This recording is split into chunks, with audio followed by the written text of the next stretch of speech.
নিজ দায়িত্ব মনে করে একটু সুন্দর করে বানিয়ে নেন, ভালো লাগবে। যারা এখন বিক্ষিপ্ত অবস্থায় আছে, হাঁটা চলা অবস্থায় আছে, বাড়িতে বসে আছেন, সকলে মাহফিলে আসেন। আমি গুনাহগার, আপনাদের কাছে প্রথমে ক্ষমা প্রার্থী। নির্দিষ্ট যে সময় আমি দিয়েছিলাম ভাইদেরকে, আমি সেই সময় আসতে পারিনি। যদিও আমি বলেছিলাম যে টাইমটা মেনটেন করা আমার পক্ষে একটু কষ্টকর হয়ে যেতে পারে, কিন্তু আজকে আমি বাংলাদেশ থেকে ফিরেছি, এখন আমি বাড়িতে পৌঁছাই। বর্ডার ক্রস করে আজকে দুপুরে দুটো প্রোগ্রাম করেছি, সেখান থেকে আপনাদের খিদমত। সে নদিয়া কুলগাছি বলে একটা জায়গা আছে, সেখান থেকে আপনাদের কাছে মাদ্রাসার প্রোগ্রাম ছিল। যাই হোক, আল্লাহ পাক আপনাদের কাছে নিয়ে এসেছেন, এই জন্য শুকরিয়া তান বলি আলহামদুলিল্লাহ। যেহেতু নির্দিষ্ট সময় থেকে অনেকটাই বিলম্ব হয়ে গেছে, এই জন্য আমি ক্ষমা প্রার্থী। চেষ্টা করেছি আসার জন্য, রাস্তাঘাটের পরিবেশ সুন্দর হলেই তো বুঝতেই পারছি, সবই আপনারা জানেন। আশেপাশে যারা আছে সকলে মাহফিলের মধ্যে আসে, অল্প সময় কিছু কথা বলে আপনাদের খিদমত থেকে বিদায় নেব। পরিবেশটা একটু তৈরি করে নেব। ইন্নাল হামদালিল্লাহ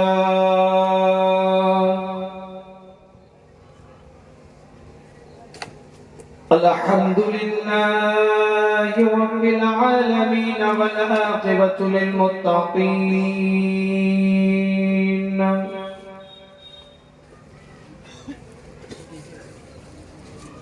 والصلاة والسلام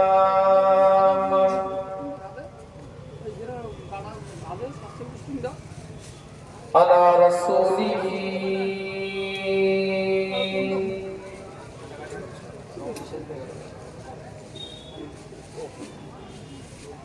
وعلى آله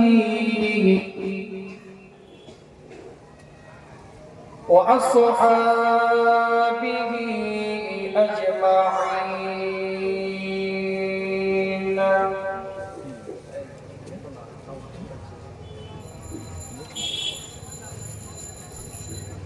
أما بعد،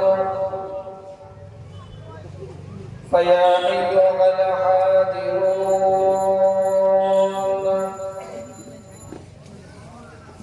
رحمنا ورحمكم الله.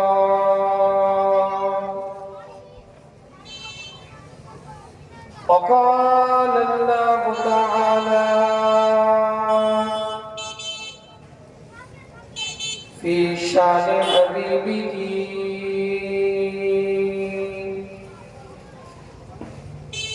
تكريما على رسوله تعظيما لرسوله.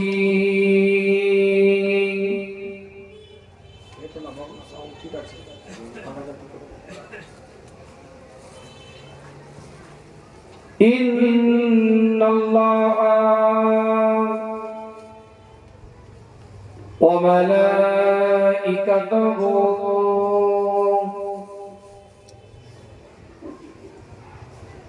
يصلون على النبي يا أيها الذين آمنوا صلوا عليه وسلموا تسليما. اللهم صل على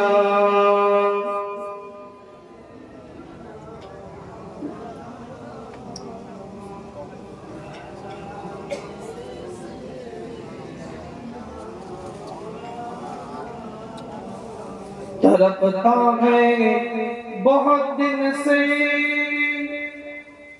तेरे दरबार पे मिस्कीन,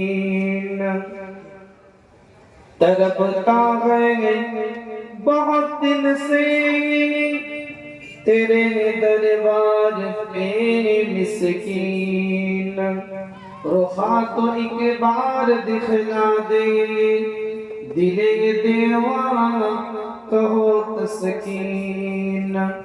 मुजम्मिल सूरह तौबा तुम्हारे शान में उतरा मुजम्मिल सूरह तौहा तुम्हारे शान में उतरा सदा लौलाद पहुंचा लक़ब तुमको मिला यासीन अल्लाहुम्मा सल्ली अला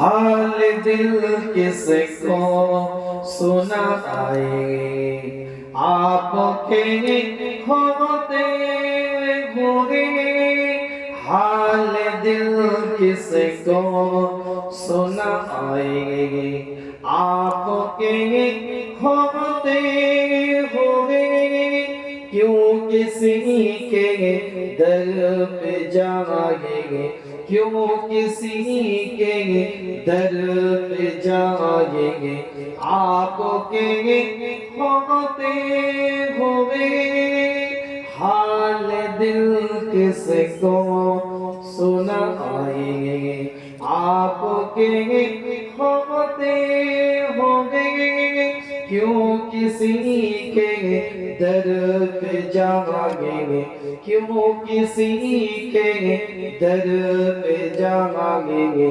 आपके होते हुए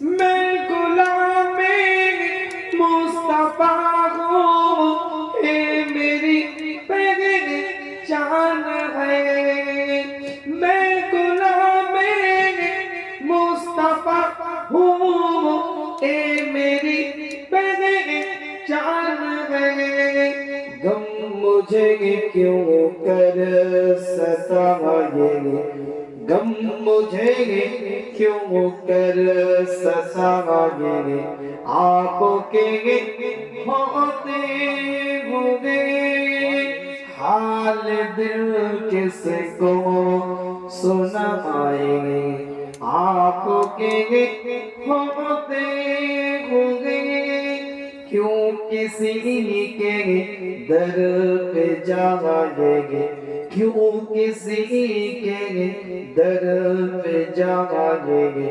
आपके होते हुए अपना जीना अपना मरना सब उसी के चौखट पे अपना जीना अपना मरना सब उसी के चौखट पे हम कहाँ अल्लाह जाएंगे हम कहाँ सरकार जाएंगे आपके होते हुए हाल दिल किसको सुनाएंगे आपके होते हुए क्यों किसी के दर पे जाएंगे क्यों किसी के दर पे जाएंगे आपके होते हुए अल्लाहुम्मा सल्ली अला पढ़े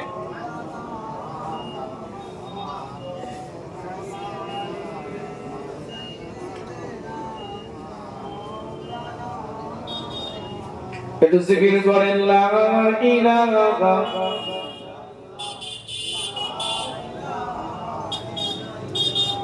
লা ইলাহা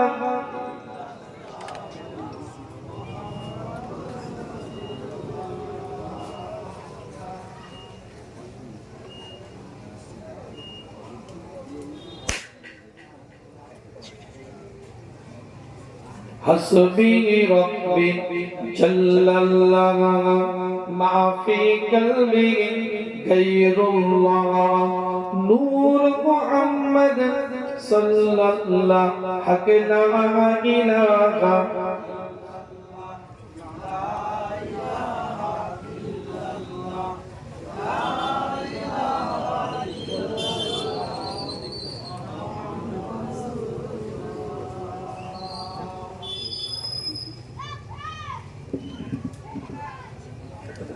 अल्लाह का जलवा बंदों को दिखला दिया कमली वाले ने।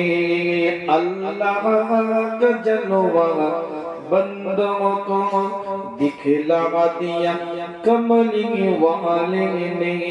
जो चाँद छुपी थी बदलों में चमका दिया कमली वाले ने। अल्लाह का जलवा बंदों को दिखला दिया कमली वाले ने। जो चाँद छुपी थी बदलों में चमका दिया कमली वाले ने। मैं खाना गिरा बुत खाना बना, मैं खाना गिरा बुत खाना बना। बुत खाना पलट कर काबा बना। पुरदत से उठा कर मुर्दों को परवा दिया कमली वाले ने। बोलो ला इलाहा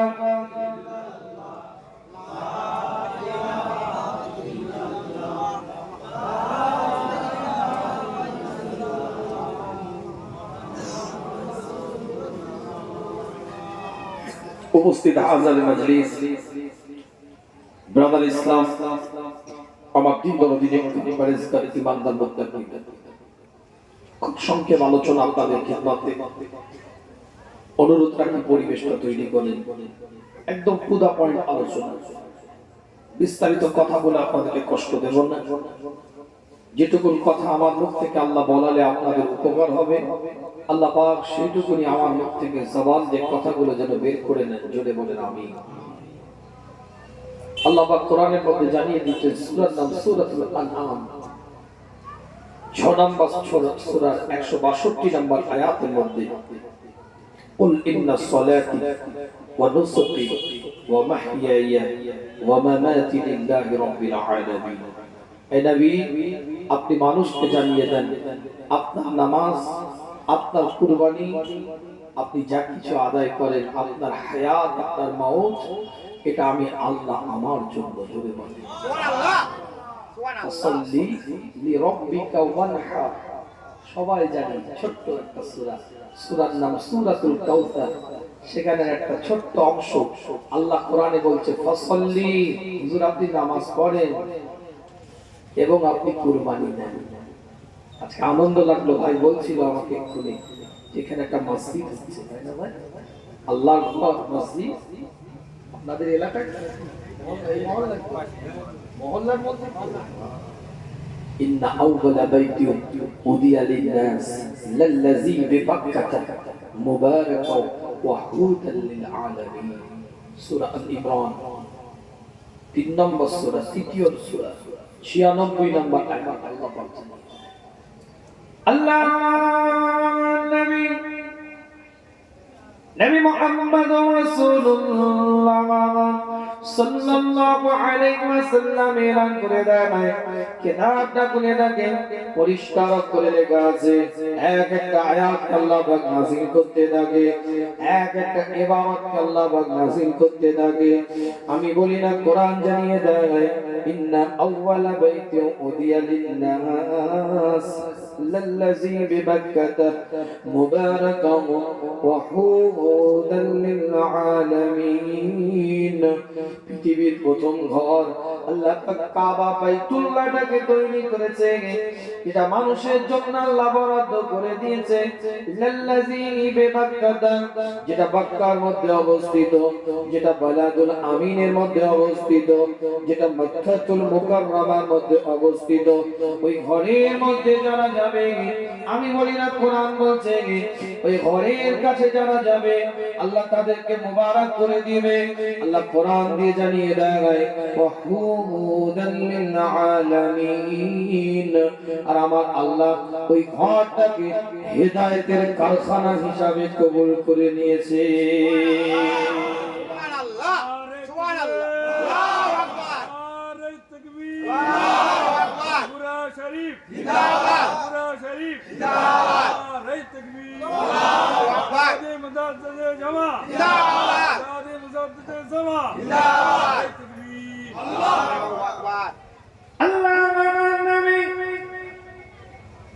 মুহাম্মদুর রাসূলুল্লাহ সাল্লাল্লাহু আলাইহি ওয়াসাল্লাম জানিয়ে দেন, আবু দাউদ শরীফটা খুলে দেখেন, সহিহ হাদিস দ্বারা প্রমাণিত যে এলাকায় যে স্থানে কোন যদি আল্লাহ পাকের ঘর একটা তৈরি হয়, মসজিদ যদি একটা তৈরি হয়, মসজিদ হচ্ছে এক বছর, এর বহু বছর হচ্ছে মাসাজিদ, সিজদা দেওয়ার জায়গা যদি কেউ বানায়, যদি কেউ তৈরি করে, আল্লাহ নবী করিম সাল্লাল্লাহু আলাইহি ওয়াসাল্লাম এলান করে দেয়, এই মসজিদের আশপাশে 70টা বাড়িকে আল্লাহ বিনা হিসাবে জান্নাতি বানিয়ে দিবে।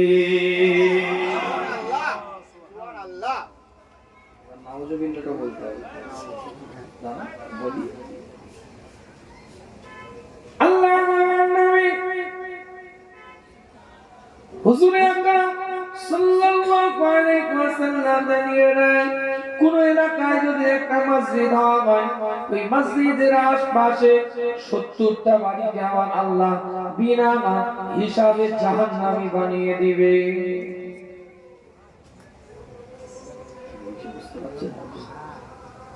সাহাবা ইকরাম হুজুররা বলে, ইয়া রাসূলুল্লাহ কে ইয়া হাবিবাল্লাহ, হুজুর আপনি প্রথমে বললেন 70টা বাড়ি হিসাব ছাড়া জান্নাতি, কোনো কাগজ দেখা হবে না, এমনি এমনি অটো পাস করে দেওয়া হবে, এমনি এমনি জান্নাতি বানিয়ে দেওয়া হবে। আর আবার আপনি এলান করে দিচ্ছেন 70টা বাড়িকে আমার আল্লাহ কোনো কাগজ ছাড়াই কোন রকম অটো পাস করে জাহান্নামী বানিয়ে দিবে। হুজুর একটু খোলাসা করে দিন, একটু ক্লিয়ার করে দিন, একটু কথাটা পরিষ্কার করে দিন, একটু ব্যাখ্যা আমাদেরকে দিয়ে দিন।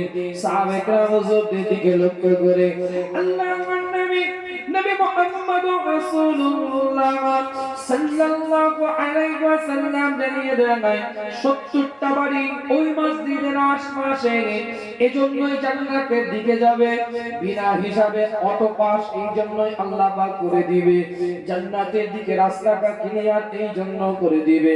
ওই 70টা বাড়ির মানুষগুলো মসজিদের হক আদায় করেছে। আসসালাতু খায়রুম মিনান নাওম বলে যখন ফজরের ওয়াক্তে আওয়াজ দিয়েছে, বান্দা ঘুমের মধ্যে পড়ে থাকে না, চটজলদি ঘুম থেকে উঠে টুকটুক করে মসজিদের কাতারে দাঁড়িয়ে গেছে, হাইয়া আলাস সালাহ বলে যখন আওয়াজটা দিয়েছে, মসজিদের পাঁচিলে হেলাম দিয়ে পাবজি খেলে নাই, ফ্রি ফায়ার খেলে নাই, মসজিদের পাশে মাচায় বসে গল্প করে নাই, মেসেঞ্জারে চ্যাট করে নাই, ইমোতে ভিডিও কল করে কথা বলে নাই, মসজিদে আওয়াজ যখন দিয়েছে হাইয়া আলাস সালাহ, আওয়াজ শোনার সঙ্গে সঙ্গে বান্দা মসজিদে কাতারে কাতারে দাঁড়িয়ে গেছে। এই যে মসজিদের হক আদায় করেছে, বান্দার ভুল থাকতে পারে, ত্রুটি থাকতে পারে, খাতা থাকতে পারে, অপরাধ থাকতে পারে, আমি বলি না, হুজুর বলছে এই খাতাগুলো আল্লাহ দেখবে না, মসজিদের হক আদায় করার কারণে আমার আল্লাহ ওই মসজিদের ওসিলায়, মসজিদের সুপারিশে, মসজিদের কথাতে আমার আল্লাহ তাদেরকে জান্নাতি বানিয়ে দিবে। সুবহানাল্লাহ। কাল কিয়ামতের ময়দানে, কাল হাশরের ময়দানে तमाम বিশ্বটা যেদিন তাবাহ হয়ে যাবে, तमाम বিশ্বটা যেদিন চূর্ণ বিচূর্ণ হয়ে যাবে, ইসরাফিল আলাইহিস সালাম যখন শিঙার মধ্যে ফুঁকটা দিবে, तमाम পৃথিবীটা যখন তাবাহ হয়ে যাবে, ধ্বংস হয়ে যাবে, চূর্ণ বিচূর্ণ হয়ে যাবে, ঠিক ওই সময় ওই অবস্থাতে কিতাবটা করে দেখেন, পরিষ্কার করে লেখা আছে, আমার আল্লাহ, আমার মাওলা, আমার পরওয়ারদিগার একটা আরশে আজিমের ছায়া দিবে, আরশে আজিমের ছায়ার মধ্যে থাকার ব্যবস্থা করে দিবে। এত সূর্যের প্রখর তাপ হবে, আমরা শুনেছি, আগেও জেনেছি আমরা, মাথার চুলের ঘেনুগুলো ফুটতে থাকবে, মানুষের নাক দিয়ে, চোখ দিয়ে, কান দিয়ে ঘেনুগুলো বেরোতে থাকবে। ওই অবস্থায় আমার আল্লাহ একটা আরশে আজিমের ছায়া দিবে, সে আরশে আজিমের ছায়ার মধ্যে 7 শ্রেণীর মানুষকে আল্লাহ দাখিল হওয়ার সুযোগ দিবে। তাদের মধ্যে অন্যতম এক শ্রেণী যারা মসজিদের সাথে নিজের সম্পর্ক তৈরি করে। সুবহানাল্লাহ সুবহানাল্লাহ। কথা কি বুঝতে পারছেন? মসজিদের হক আর বিনা হিসাবে 70টা বাড়ি এর জন্য জাহান্নামে যাবে। এই কারণে তারা জাহান্নামী হয়ে যাবে। ভালো কাজ তাদের থাকতে পারে, উত্তম কাজ তাদের থাকতে পারে, সালেহ কাজ তাদের থাকতে পারে, নেক কাজ তাদের থাকতে পারে, কিন্তু তারা মসজিদের হক আদায় করে নাই, মসজিদের সাথে জামাতের সহিত নামাজ আদায় করে নাই, বা জামাত নামাজ আদায় করে নাই, মসজিদে যাতায়াত করে নাই, মসজিদের হকটা আদায় করে নাই। এই জন্য আমার আল্লাহ, আমার মাওলা, আমার পরওয়ারদিগার মসজিদের হক আদায় না করার কারণে বিনা হিসাবে জাহান্নামী তাদেরকে বানিয়ে দিবে। একটা চওড়া হয়ে গেল, আপনার এলাকায় একটা মসজিদ হবে। ইচ্ছা ছিল আলোচনা অন্য বিষয়ের উপরে করা, কিন্তু যখনই বললাম আলোচনা পরিবর্তন করলাম, বিষয়বস্তু চেঞ্জ করলাম, বুকটা চওড়া হয়ে গেল। আপনার এলাকায় একটা মসজিদ তৈরি হবে, আল্লাহর ঘর তৈরি হবে, রবের ঘর তৈরি হবে, কিন্তু মনে রাখবেন একটা মসজিদের সৌন্দর্য টাইলস নয়, মার্বেল নয়, ফল সিলিং নয়, এসি হিটার নয়, গম্বুজ নয়, মিনার নয়, সুন্দর উযুখানা আর টয়লেট কিন্তু একটা মসজিদের সৌন্দর্য নয়। একটা মসজিদের সবথেকে বড় সৌন্দর্য হবে ওই মসজিদের মুসল্লিরাই মসজিদের সৌন্দর্যকে অব্যাহত রাখবে, ধরে রাখবে।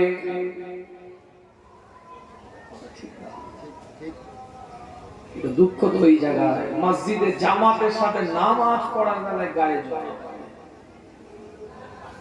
দু চারটে যুবক ছেলে দাঁড়িয়ে যাবে, কোন পীরজাদাকে আনতে হবে নিয়ে আসবো, কোনো অসুবিধা নেই, যা খরচ লাগবে দেবো আমরা। এত আবেগ, এত দরদ, এত ভালোবাসা। দু চারটে যুবক ছেলে এলাকায়, পাড়ায়, মহল্লায় 2-10-20টা যে কোনো সময় ঘর থেকে বেরিয়ে আসবে, যে কোনো উপকারে, যে কোনো কাজের জন্য।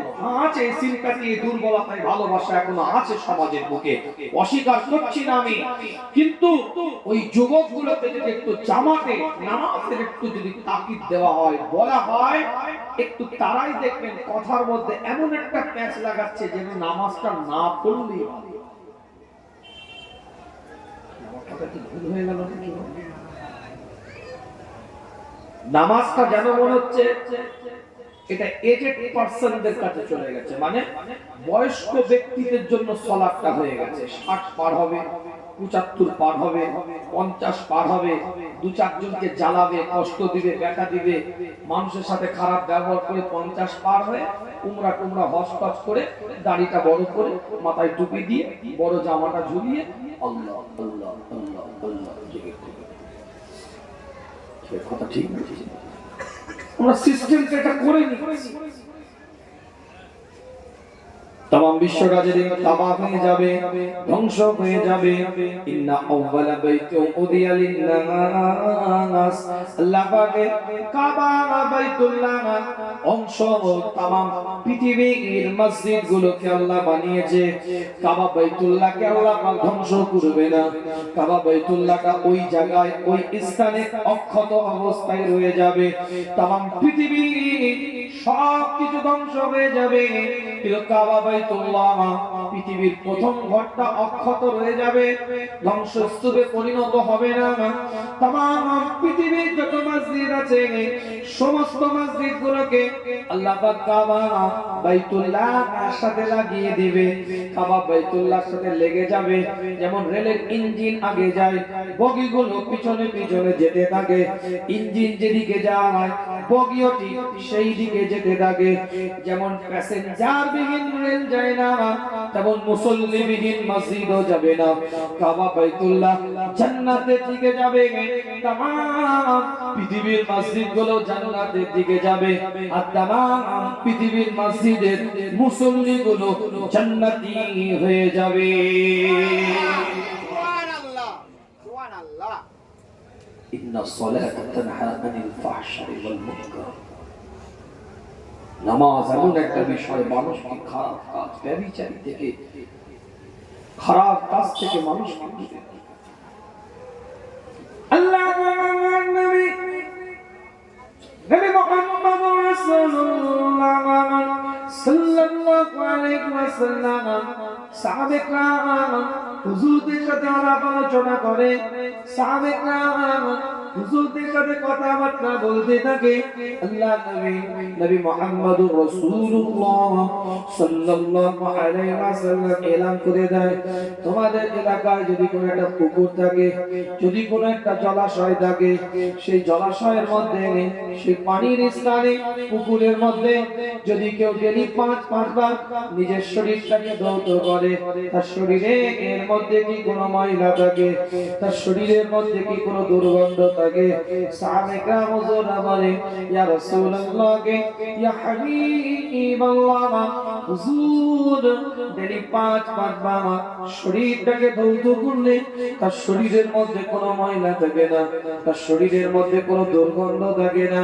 আল্লাহ নবী মুহাম্মদুর রাসূলুল্লাহ সাল্লাল্লাহু আলাইহি ওয়াসাল্লাম জানিয়ে দেয়, যেমন ডেলি 5 বার শরীরটাকে ধৌত করলে তার শরীরের মধ্যে কোনো ময়লা থাকে না, দুর্গন্ধ থাকে না।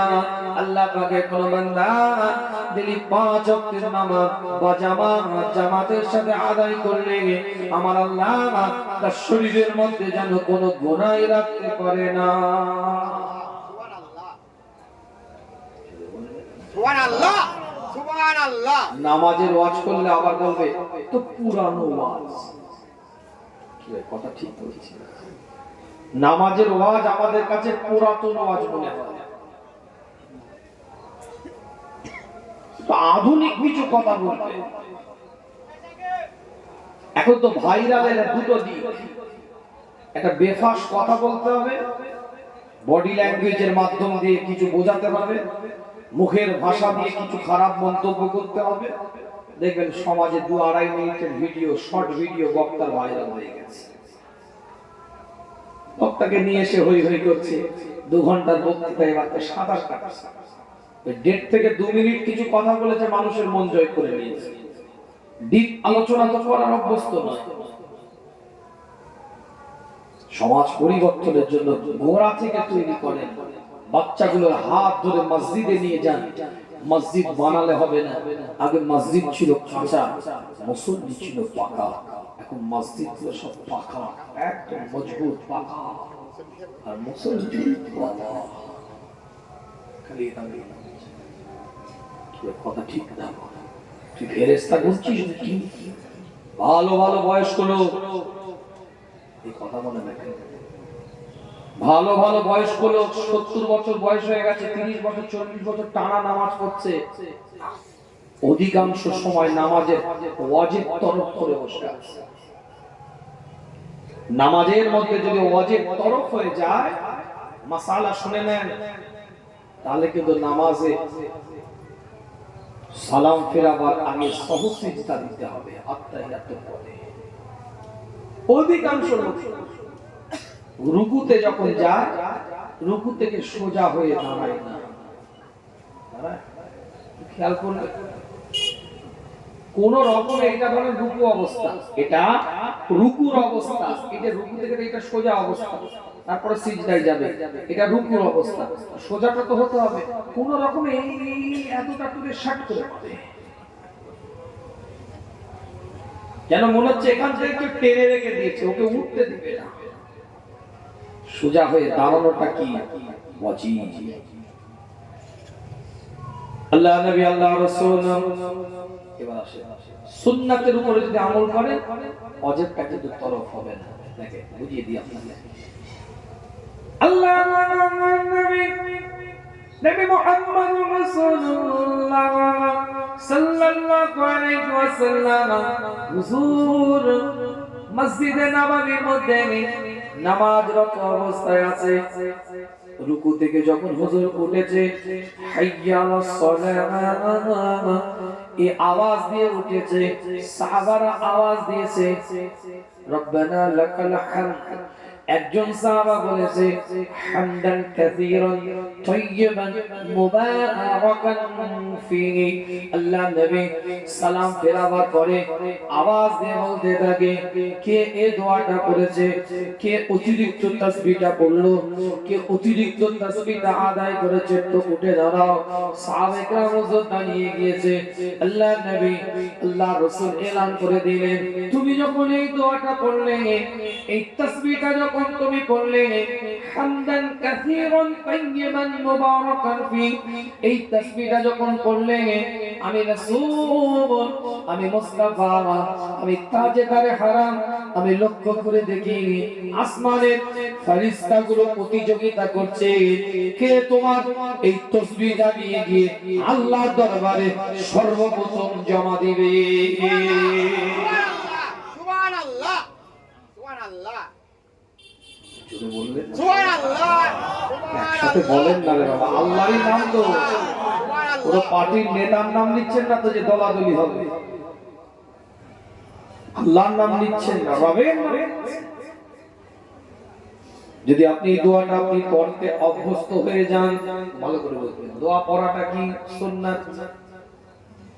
দোয়া না পড়লে যে নামাজ হবে না সেটা বলছি না, কিন্তু যদি আপনি অভ্যস্ত হয়ে যান, তাহলে এই দোয়াটা পড়তে একটা সময় লাগবে।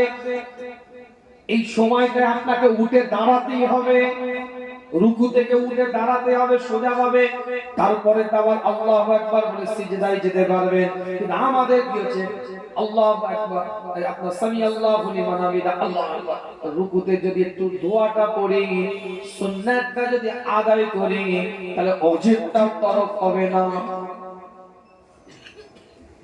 কথা বুঝাতে পারলাম না? বুঝাতে পারি। রুকুতে যদি একটু ওটার সময় সময়টা দিই, তাহলে ওয়াজিবটা তরফ হবে না। তাহলে তো দাঁড়াতেই হলো রে বাবা, দোয়াটা তো পড়তে একটা সময় দিতে হবে। শর্ট করে তো আল্লাহু আকবার বলে সিজদায় তো লুটিয়ে পড়তে পারছে না। নবী মুহাম্মদুর রাসূলুল্লাহ সাল্লাল্লাহু আলাইহি ওয়াসাল্লাম শীতকালের সকাল বেলায় একটা গাছের ডালকে নিয়ে নাড়াচ্ছে। হযরত আবু হুরায়রা রাদিয়াল্লাহু তাআলা আনহু থেকে হাদিসটা riwayat, যিনি সর্বাধিক হাদিস riwayat করেছেন, 5374টা হাদিস riwayat করেছেন। হযরত আবু যার গিফারির দিকে লক্ষ্য করে আল্লাহর নবী মুহাম্মদুর রাসূলুল্লাহ সাল্লাল্লাহু আলাইহি ওয়াসাল্লাম বলে, আবু যার গিফারি, আমি নবী এই গাছের ডাল থেকে নাড়াই, দেখো পাতাগুলো কিভাবে জমিনে পড়ে যায়। হযরত আবু যার গিফারি বলে, হুজুর গাছের ডাল থেকে পাতাগুলো তো জমিনের মধ্যে পড়ে যাচ্ছে, কিন্তু হুজুরের দ্বারা আপনি কি বোঝাতে চাইছেন সেটা তো বুঝতে পারছি না। আল্লাহ নবী আল্লাহ রাসূল জানিয়ে দিলেন, আবু যার, এই গাছের ডাল থেকে পাতাগুলো যখন জমিনের মধ্যে পড়ে যায়, আল্লাহ পাকের কোন বান্দা, আল্লাহ পাকের কোন বান্দি 5 ওয়াক্ত নামাজ যখন আদায় করে, আমার আল্লাহ তাদের জীবনের গুনাহগুলোকে এই গাছের পাতার ন্যায় জমিনের মধ্যে নিক্ষেপ করে দেয়।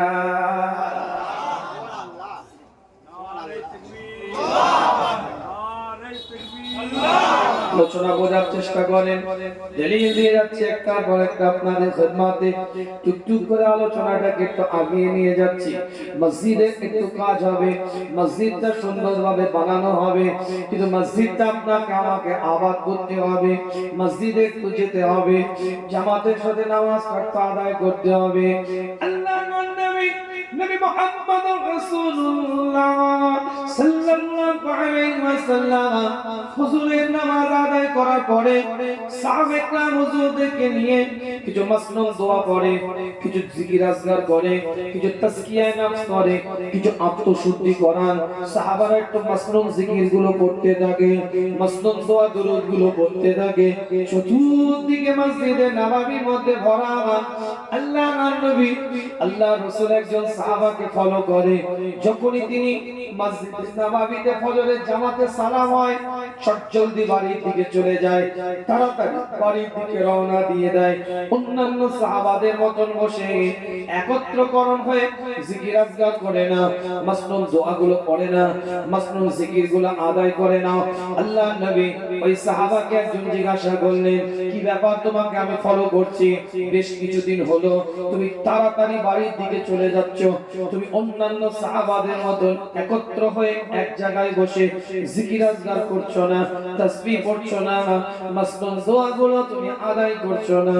আল্লাহ নবী মুহাম্মদুর রাসূলুল্লাহ সাল্লাল্লাহু আলাইহি ওয়াসাল্লাম সাহাবা আল্লাহ রাসূলের দিকে লক্ষ্য করে বলেন, হুজুর আমি আপনার পিছনে ইক্তেদা করে যখন জামাতের সাথে নামাজটা পড়তে মসজিদে নববীর মধ্যে আসি, হুজুর আমার সন্তানগুলোকে আমি ওই অবস্থায় আমার স্ত্রীকে আমি একটা গর্তের মধ্যে রেখে দিয়ে আসি। হুজুর আমার স্ত্রী গর্তের মধ্যে থাকে, আমি টুক করে আবার বাড়িতে যখন যাই আমি নিজে গর্তের মধ্যে নেমে যাই, আমার পোশাকটাকে খুলে আমি আমার স্ত্রীকে দিই। হুজুর আমি উলঙ্গ অবস্থায় গর্তের মধ্যে অবস্থান করি, আমার পোশাকটা পরিধান করে আমার স্ত্রী সে তার ফজরের নামাজটা আদায় করে। হুজুর একটাই মাত্র কাপড় নিয়ে, একটাই মাত্র পোশাক নিয়ে আপনার পিছনে ইক্তেদা করে জামাতের সাথে নামাজ পড়ার জন্য মসজিদে নববীতে কাতারে কাতারে এসে দাঁড়িয়ে যায়। সুবহানাল্লাহ, সুবহানাল্লাহ, সুবহানাল্লাহ। কি কোনো কুলু আছে না, আর কিছু বলার আছে আমাদের যে এই কারণে জামাতে যেতে পারি না, এই অসুবিধার জন্য মসজিদে যাই না? কথা কি বুঝতে পারছেন না? বুঝতে পারছেন? এর অন্ধ সাহাবা হুজুরের বারগাহে গেছে, ইয়া রাসূলুল্লাহ, ইয়া হাবিবাল্লাহ, হুজুর আমি তো অন্ধ, আমার জন্য কি জামাতে নামাজটা কি মাফ হবে? না, তুমি হাঁটতে যখন করো মসজিদে গিয়ে জামাতে নামাজ, কিন্তু জামাতের গুরুত্বের দিকে জিরো আমরা কিছু মনে করবেন না। আত্মসমালোচনা করতে শিখুন, আপনার যেটা ভালো সেটা আমাকে বলতে হবে এটা ভালো, যেটা খারাপ আমার সেটা আত্মসমালোচনা করুন, যে আমি কতটা ফজরে কদিন আগে নামাজে গেছিলাম, খুঁজে দেখতে হবে ক বছর আগে। বাড়িতে হয়তো কেউ মারা গেছিল, তখন হয়তো রাতের বেলা কি করবে সবাই দেখছে, আমি না গেলে কেমন লাগে, সেই গেছি 3 বছর আগে, 4 বছর আগে আপনি ফজরের নামাজটা জামাতের সাথে পড়েছেন, 10 বছর আগে কোন একদিন হয়তো ফজরের নামাজটা মাঘ মাসের শীতে একবার জামাতের সাথে পড়েছেন। আপনারা কি ভুল হলে বলেন যে না হুজুর আমি ভুলভাল কথা বলছি, কি তাহলে আপনার জন্য কি ফজরের নামাজটা মাফ হয়ে গেছে? বিনা ওজরে শরীয়তের মাসলা শুনে নেন। আমরা মনে করি যে বাড়িতে নামাজ পড়লে সওয়াব কম, মসজিদে নামাজ পড়লে সওয়াব বেশি। বাড়িতে নামাজ পড়লে যে সওয়াব পাওয়া যাবে, মসজিদে গিয়ে জামাতের সাথে নামাজ পড়লে তার থেকে 27 গুণ বেশি সওয়াব পাবে। এটা আমরা মনে করি, এটা আমাদের ক্যালকুলেশন, চিন্তা ভাবনা। অবশ্যই ফজিলতের ক্ষেত্রে বিষয়টা এরকম, কিন্তু শরীয়তের হুকুমের ক্ষেত্রে শুনে নেন, স্পষ্ট বক্তব্য দিচ্ছি আপনাদেরকে। শরীয়তের হুকুমের ক্ষেত্রে জামাতের সাথে যদি বিনা ওজরে, বিনা কারণে, বিনা কোন রকম সমস্যা ছাড়া, কোন রকম কোন পরিস্থিতি ছাড়া ইচ্ছাকৃত যদি কেউ নামাজে জামাতটা তরফ করে, ছোটখাটো কোনো গুনাহ হবে না, কবিরা গুনাহ হবে। অনেক উলামাদের মতে তার নামাজটা বাড়িতে বিশুদ্ধ হবে কিনা প্রশ্ন চিহ্ন আছে।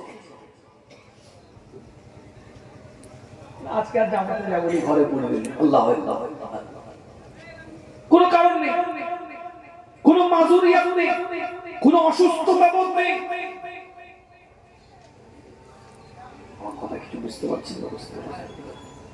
বিনা কারণে, কারণ ছাড়া ওজর থাকা আলাদা বিষয়।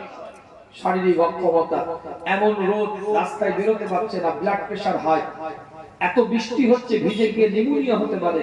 এগুলো ওজোর, শারীরিক অক্ষমতা, দুর্বলতা, এগুলো ওজোর। বিনা কারণে, বিনা ওজরে যদি কেউ জামাতের নামাজ পরিত্যাগ করে, কবিরা গুনাহ হবে। ওয়াজিব তরক করার জন্য সুন্নাতে মুআক্কিদা বা মানা ওয়াজিব, প্রত্যেকটা ইমামের মতে ওয়াজিব তরক করার জন্য কবিরা গুনাহ হবে। এমন অনেক উলামাদের মত আছে, তাদের মতে নামাজ ঘরে যেটা পড়েছে সেই নামাজটা হবে কিনা প্রশ্ন চিহ্ন। ছেলে খেলা করার জিনিস নয় ভাই। আমি ভুল করছি, ত্রুটি করছি, ফিরে আসি। আল্লাহ ফেলে দিবে না, আল্লাহ রহমতের কোলে তুলে দিবে। আমার ত্রুটি আছে, আমার ভুল আছে, আমার খাতা আছে, আমি অপরাধী, বিষয় আলাদা। কিন্তু শরীয়তের মাসলার জায়গাটা নিয়ে ক্লিন থাকতে হবে। অপরাধীর চোখে অপরাধী আমি, সেটা ভিন্ন বিষয়। গাজুয়ারি করলে হবে না। কি হয়েছে, জামাতে নামাজ না পড়ে ঘরে নামাজ পড়লে কি নামাজ হবে না?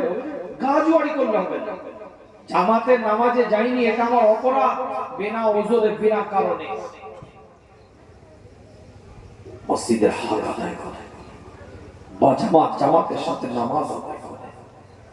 সাহাবায়ে কেরাম হুজুররা জামাতের এত গুরুত্ব দিতেন, এত তাকিদ দিতেন, অবাক।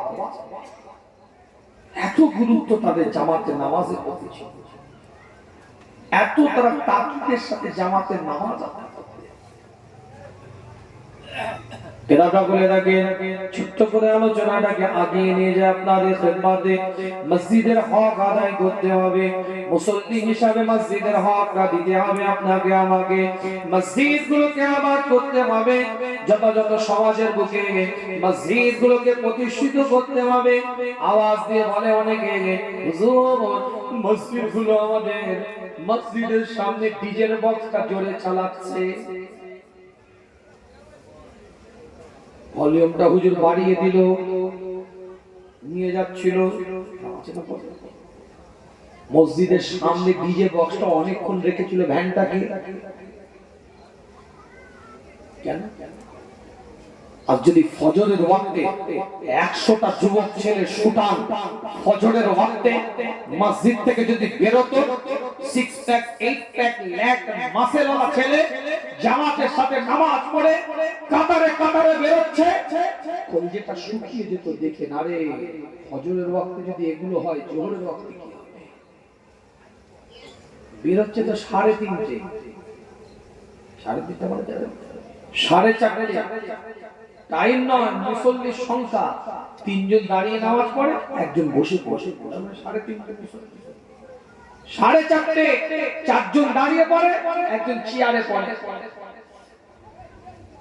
এমসিবি পড়ে গেছে, ফিউজ উড়ে গেছে, মিটারে কারেন্ট নেই। মনে করবেন না, এরা ধরে রেখেছে মসজিদগুলোকে, এর জন্য তাদেরকে সম্মান দিচ্ছি। ইনাদের জন্য বরঞ্চ শরিয়াত ছাড় দিয়েছে, কেন মাজুরিয়াত এসে গেছে,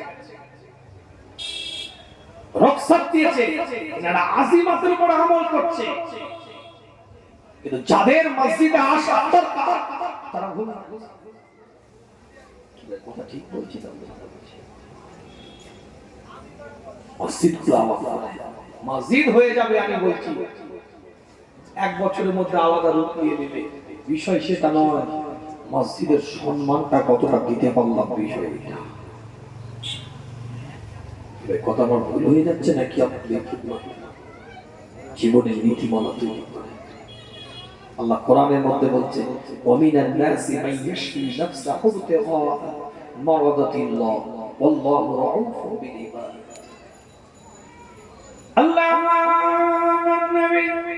নবী মুহাম্মদ রাসূলুল্লাহ সাল্লাল্লাহু আলাইহি ওয়াসাল্লাম সাহাবায়ে কেরাম হুজুরদের সাথে আলাপ আলোচনা করতে থাকে, সাহাবায়ে কেরাম হুজুরদের সাথে কথাবার্তা বলতে থাকে। সূরার নাম সূরাতুল বাকারা, 2 নম্বর সূরা, 207 নম্বর আয়াতের মধ্যে আল্লাহ পাক জানিয়ে দেয়, ওয়ামিনান নাসি মান ইয়াশরি নাফসাহু ইবতিগা মারাদাতিল্লাহ ওয়াল্লাহু রাউফুন বিল ইবাদ।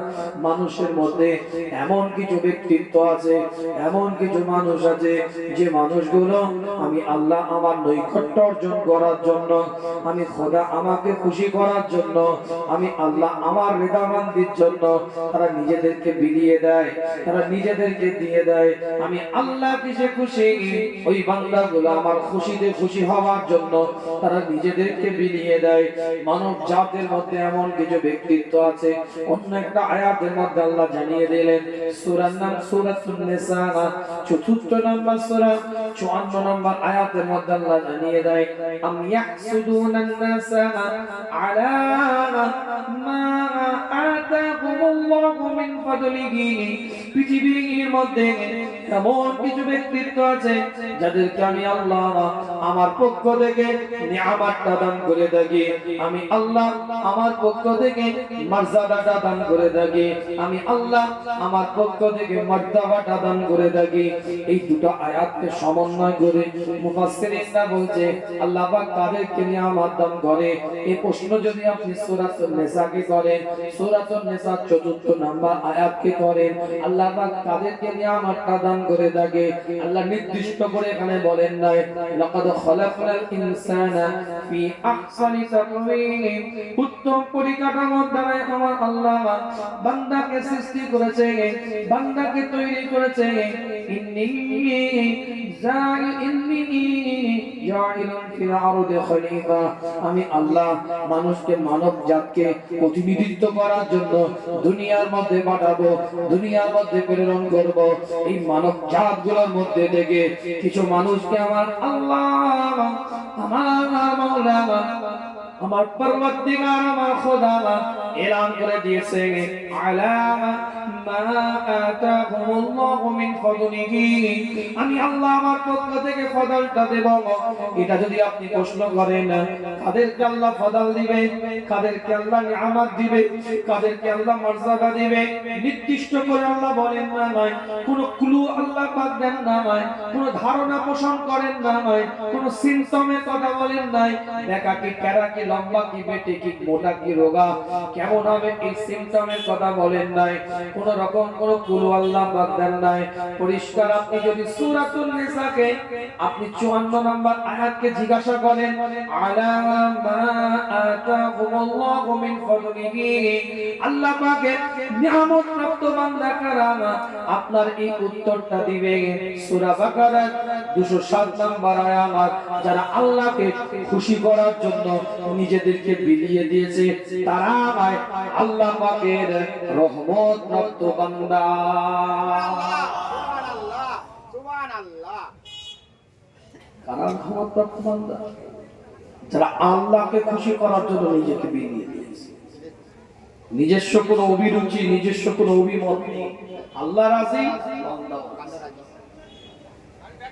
ইব্রাহিম খলিলুল্লাহ রবের কাছে বলে, আল্লাহ মাওলানা পরওয়ারদিগার খোদা, আমি ইব্রাহিম খলিলুল্লাহকে আপনি এই যুগের সব থেকে সেরা মানুষটার সাথে সাক্ষাৎ করিয়ে দেন। আপনার নৈকট্য অর্জনকারী, আপনার দরবারে কবুলিয়তে দরজা অর্জনকারী, আপনার দরবারে আলা মাকাম প্রাপ্ত বান্দা, ওই বান্দাটার সাথে আমাকে দেখা করিয়ে দেন, ওই বান্দাটার সাথে আমার একটু সাক্ষাৎ করিয়ে দেন। ইব্রাহিম খলিলুল্লাহর কাছে জিবরাইল আল্লাহ পাঠিয়ে দিলেন, টুকটুক করে রওনা দিয়ে দিল, যে ওই যুগের সেরা মানুষটার কাছে নিয়ে গেলেন। ইব্রাহিম খলিলুল্লাহ দিকে তাকিয়ে বলে, আপনার এই যুগের মধ্যে সব থেকে সেরা মানুষ হচ্ছে এই মানুষটা। ইব্রাহিম খলিলুল্লাহ ওই বান্দাটার দিকে তাকায়, চোখে দেখতে পায় না, হাত দিয়ে কিছু ধরতে পারে না, পা দিয়েও চলতে পারে না, অন্ধ, প্যারালাইসিস, হ্যান্ডিক্যাপ, প্রতিবন্ধী একজন ব্যক্তিত্ব ওই জায়গায় বসে আছে।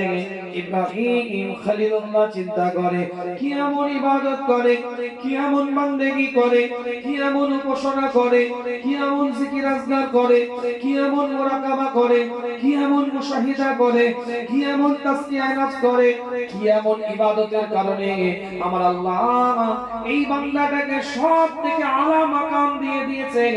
কি এমন নিয়ামত সে আদায় করেছে আল্লাহ চিন্তা করতে করতে টুকটুক করে আগিয়ে গিয়েছে। যে জিজ্ঞাসা করে আপনার যে চোখে আপনি অন্ধ এটা কি জন্মগত না আগে দেখতে পেতেন এখন দেখতে পাচ্ছেন না? ওই বান্দা বলে আগে আমি দেখতে পেতাম এখন আমি দেখতে পাই না। ইব্রাহিম খলিলুল্লাহ জিজ্ঞাসা করে আপনি কি রবের দরবারে দোয়া চান না? আমায় আল্লাহ তুমি আমার দৃষ্টি শক্তিটাকে ফিরিয়ে দাও, তুমি আমার দৃষ্টি শক্তিটাকে দাও, আমি যেন চোখ দিয়ে দেখতে পাই, আমার যেন চোখের দৃষ্টি শক্তি থাকে, আমার যেন চোখের দেখার ক্ষমতা থাকে। এই রকম কি আপনি রবের কাছে দোয়া চাননি? ইব্রাহিম খলিলুল্লাহ দিকে তাকিয়ে বলে আমার চিন্তায় আমার চেতনায় আমার ভাবনায় আমার চোখের দৃষ্টি শক্তি থাকলে আমার জন্য ভালো হতো, কিন্তু আমার আল্লাহ যতদিন আমার চোখের দৃষ্টিটা দিয়েছিলেন ওটাই আমার জন্য ভালো ছিল, এখন চোখের দৃষ্টিটা আমার নাই, আমার চিন্তায় মনে হচ্ছে থাকলে ভালো হতো, কিন্তু আল্লাহর চিন্তায় আল্লাহর দূরদর্শিতায় রবের হুকুমে এটা আমার জন্য ভালো, তাই আমার আল্লাহ যাতে রাজি আমি বান্দাও তাতে রাজি হয়ে গেছি। সুবহানাল্লাহ, সুবহানাল্লাহ। আপনার হাত এই হাত দিয়ে কি আগে ধরতে পারতেন? জঙ্গল থেকে আমি কাঁচ কেটে আনতাম। ক্ষমতা চলে যাবার পরে কি আল্লাহর কাছে আপনি দোয়া চান নাই? আমার যখন হাতটা ছিল ওই ক্ষমতাটা থাকাটাই আমার জন্য উত্তম ছিল, হাতের ক্ষমতা এখন নাই। আমার চিন্তায় আমি মনে করছি ক্ষমতা থাকলে ভালো হতো, ক্ষমতা থাকলে আমার খুব উপকার হতো, কিন্তু আমার আল্লাহ আমার চিন্তার থেকে আমার জন্য কিছু ভালো ভেবে রেখে দিয়েছে, তাই আমার আল্লাহ যাতে রাজি আমি বান্দাও তাতে রাজি হয়ে গিয়েছি। সুবহানাল্লাহ, সুবহানাল্লাহ। এই যে পায়ে হাল করে বসে আছে, আগে কি হাঁটতে পারতেন? দৌড়াতাম, পায়ের ক্ষমতা চলে গেল, দোয়া চাননে। আমার চিন্তায় ক্ষমতা থাকলে ভালো, আমার চিন্তায় আমার চেতনায় আমার থিংকিং এ পা দিয়ে হাঁটবো, নিজের কাজ নিজে করব, আমার চিন্তায় ক্ষমতা থাকলে ভালো, কিন্তু আমার আল্লাহ যতদিন ক্ষমতা রেখেছিলেন এটা আমার জন্য উত্তম ছিল। আপনারা কি বুঝতে পারছেন না বুঝতে পারছেন না? আল্লাহ যতদিন আমার পায়ের ক্ষমতা রেখেছিলেন এটাই আমার জন্য উত্তম ছিল, যখন ক্ষমতাটাকে কেড়ে নিলেন এই না থাকাটাই আমার জন্য উত্তম। কেন আমার আল্লাহ আমার জন্য কিছু ভালো ভেবে রেখে দিয়েছে, তাই আমার আল্লাহ যাতে রাজি আমি বন্দাও তাতে রাজি হয়ে গেছি। সুবহানাল্লাহ, সুবহানাল্লাহ। ইব্রাহিম খলিলুল্লাহ রবের দিকে লক্ষ্য করে, মাওলার দিকে লক্ষ্য করে, খোদার দিকে তাকিয়ে আওয়াজ দিয়ে এলান করতে থাকে আল্লাহ তোমার এই বান্দা কোন জিকিরের কারণে, কোন ফিকিরের কারণে, কোন মুরাকাবার কারণে, কোন মুশাহিদার কারণে, কোন তাসকিয়ায়ে নফসের কারণে, কোন আল্লাহ তোমার নৈকট্য অর্জন করে না, একমাত্র এই বান্দা তোমাকে খুশি করেছে, তুমি যাতে রাজি এই বান্দাও তাতে রাজি হয়ে গেছে। আল্লাহ তুমি তাই এই বান্দাটাকে আলা মাকাম দান করে দিয়েছো। সুবহানাল্লাহ, সুবহানাল্লাহ।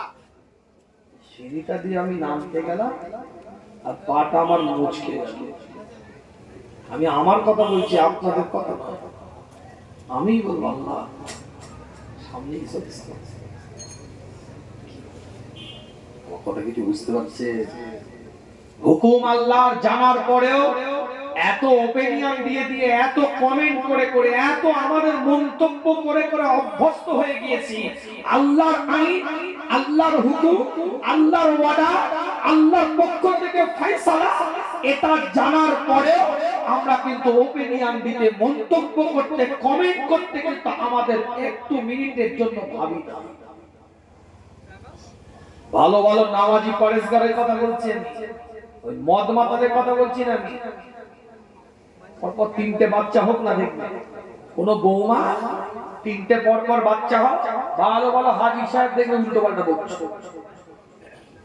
কন্যা সন্তান পুত্র নয়, তিনটে হোক, ভালো ভালো টুপিওয়ালা দাড়িওয়ালা দেখবে কমেন্ট করছে। কথা মনে রাখেন, আল্লাহর আইন, আল্লাহর হুকুম জানার পরেও আমরা কিন্তু কমেন্ট করতে উস্তাদ। ভালো ভালো মানুষ কমেন্ট করে, আমি তো আমার কথাই বলি। জীবনের নীতিমালা তৈরি করে। ইসলাম নাটক অভিনয়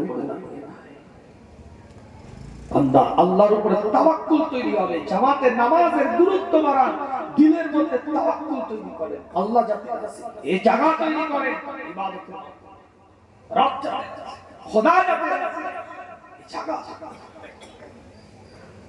আল্লাহ পাকের নেককার বান্দী কাবা বাইতুল্লাহকে তাওয়াফ করে, কাবা বাইতুল্লাহকে তাওয়াফ করতে থাকে। আল্লাহ পাকের নেককার বান্দী হযরত আসওয়াদে চুম্বন দেয়। হযরত আসওয়াদে চুম্বন দেওয়ার পরে আস্তে আস্তে টুকটুক করে এগিয়ে যাচ্ছে। হাতিমের গা দিয়ে, রুকনে ইয়ামিনের পাশ দিয়ে, কাবা শরীফের গা দিয়ে টুকটুক করে এগিয়ে যাচ্ছে। কিতাবটা দেখে পরিষ্কার করে লেখা আছে, আল্লাহ পাকের বান্দী কাবা বাইতুল্লাহর দিকে তাকিয়ে বলতে থাকে, এই কাবার খোদা, তোমার এই বান্দী তোমার উপরে এই হালেও খুশি আছে, তোমার এই বান্দী তোমার উপরে এই হালেও খুশি আছে, তোমার এই বান্দী তোমার উপরে এই হালেও খুশি আছে। বারবার বলতে থাকে, কাবা শরীফটাকে তাওয়াফ করতে থাকে। একজনের কানে আওয়াজটা পৌঁছে যায়, টুকটুক করে এসে সেই বান্দীকে জিজ্ঞাসা করে, তুমি বারবার এই কথা বলছো কেন? তোমার বান্দী এই হালেও তোমার উপরে খুশি, তোমার অবস্থাটা কি, তোমার সিচুয়েশনটা কি, কি সিচুয়েশন তুমি ক্রিয়েট করছো, কি পরিস্থিতির মধ্যে তুমি আছো, কি সমস্যার মধ্যে তুমি আছো, কি পরিস্থিতির মধ্যে তুমি কাটাচ্ছ, বারবার এই কথা কেন বলছো, বারবার এই আলোচনাটা কেন রাখছো? আল্লাহ পাকের বান্দী কাবা বাইতুল্লাহ তাওয়াফ করতে করতে এই কথা যখন উত্তর দিতে থাকে হয়েছে, সে বলতে থাকে, আমি উনুনের পাশে রুটি বেলছিলাম, রুটি সেকছিলাম, দাও দাও করে উনুন জ্বলছে, আগুনের মধ্যে রুটি সেকছি। হঠাৎ করে আমার দুটো বাচ্চা ঘরের মধ্যে খেলা করছিল, হঠাৎ করে আওয়াজ আমি একটা শুনতে পেলাম। আমার কোলের মধ্যে একটা ছোট্ট বাচ্চা ছিল, ওই বাচ্চাটাকে ওখানে বসিয়ে দিয়ে চটচলতি ঘরের মধ্যে আমি প্রবেশ করলাম। আমি লক্ষ্য করি কিছুদিন আগে আমার পরিবারের মধ্যে একটা বকরি জবাই করা হয়েছিল। সেই বকরি জবাই করা দৃশ্যটা আমার দুটো বাচ্চা দেখেছে।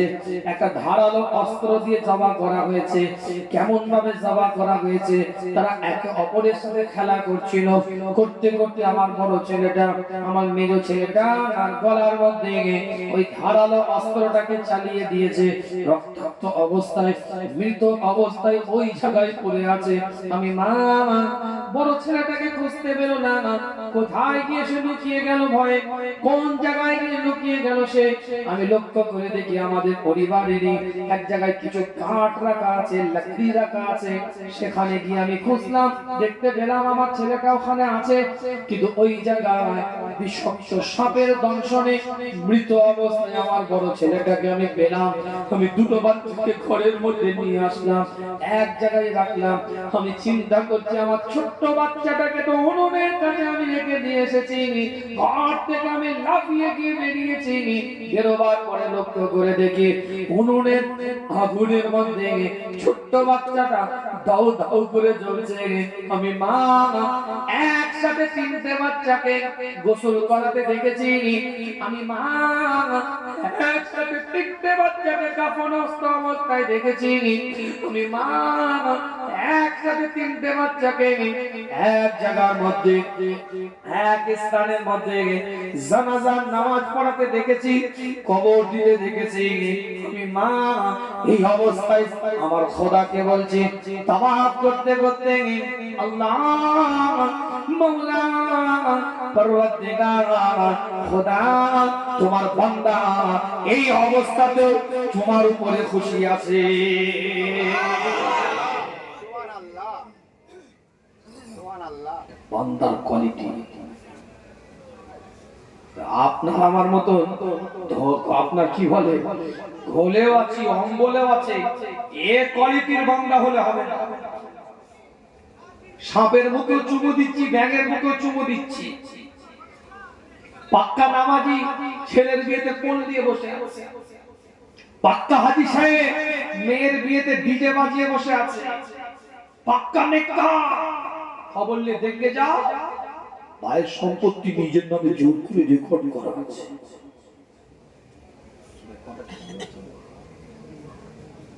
তাওয়াক্কুল এই কলিজা ঠিক করেন, দিল ঠিক করেন, আল্লাহর ভয় ডর অন্তরের মধ্যে নিয়ে আসে। তাওয়াক্কুল, আল্লাহ তুমি রাজি, আমি বান্দা। এই জায়গা যদি তৈরি করতে পারেন, হিংসা থাকবে না, লোভ থাকবে না, যে আল্লাহ তুমি রাজি আমি রাজি, তুমি আমার পাশের লোক থেকে বড় লোক করেছো, আমাকে ছোট গরিব করেছো, যদি এইটা থাকে যে আল্লাহ তুমি রাজি তুমি বড় লোক আমি গরিব, আমি তাতেই খুশি, এটা যদি থাকে, হিংসা থাকবে, লোভ থাকবে, পরচর্চা থাকবে, পরনিন্দা থাকবে। আল্লাহ যে হালে রেখেছে বান্দা যদি সেই হালে থাকতে শিখে যায়, কোন রকম তার হিংসা, গীবত, পরচর্চা, পরনিন্দা, লোভ, হাসাদ তার দিলের মধ্যে আসবে না। কথা ঠিক বলছি না? আল্লাহ পাক কবুল করেন, সকলে বলেন আমিন। বিখ্যাত একজন তাবিঈ ওমর ইবনে আব্দুল আজিজ রাদিয়াল্লাহু তাআলা আনহু, যখন এসেছিলাম ওই আপনার কি বলে ছিটে ফুটা মানুষ বসেছিলেন, আমি আপনাদেরকে কষ্ট দিইনি, একদম ধারাবাহিক আলোচনা করে দিচ্ছি, কোট টু কোট আলোচনা, যেটা মসজিদের আলোচনা, মসজিদের প্রসঙ্গ টেনে নিয়ে তাওয়াক্কুল তৈরি করে নামাজি হতে হবে, এটা বোঝাতে চাইছি। আল্লাহর উপরে ভরসা রেখে নামাজি হতে হবে। দেখি আপনাদের একটা আওয়াজ দেন, দেখি এতক্ষণ আওয়াজ দেওয়ায়নি। নারে তাকবীর, আল্লাহু আকবার।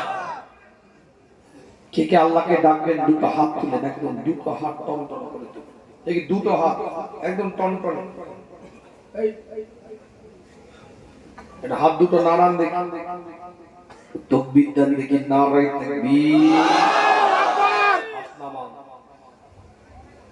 একটা মানুষের জবান বন্ধ না থাকে, একই সুরে একই আওয়াজ চিৎকার দিয়ে দেন, নারে তাকবীর, নারে তাকবীর।